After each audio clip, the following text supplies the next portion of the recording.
Hello, আজ হলো ২৯শে March ২০২৫। আজকের দিনটা আমার জন্য খুবই বেশি স্পেশাল। কারণ আজ আমি নেতাজি ইন্ডোর স্টেডিয়ামে গেছিলাম নিজের মাস্টার ডিগ্রির সার্টিফিকেট কালেক্ট করতে।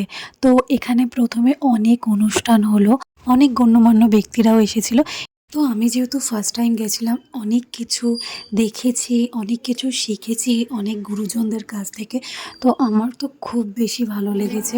আমি যেহেতু ফার্স্ট টাইম গেছি, তো এখানে অনেকজনই এসেছিল। বরং লিখে নিন সম্পাদক ডক্টর শান্তনু সেনগুপ্তকে এবং শ্রীমতী রীনা সেনগুপ্তকে। কি এই মুখটা তো তোমাদের চেনা, তাই না? তো ওখান থেকে একটা বই দিয়েছে এবং এই বইটাতে আমার নামও উঠেছিল। আর যাকে দেখালাম ওনাকেও নিশ্চয়ই চেনেন। তো এখানে এট লাস্ট সার্টিফিকেট আমি নিয়ে নিয়েছি আর মেট্রো করে একদম বাড়ি চলে আসলাম। তো অনেক সুন্দর গেছে দিনটা আমার। তোমাদের সঙ্গে কিছু ফটোও শেয়ার করলাম। তো তোমাদের কেমন লাগলো অবশ্যই জানিও।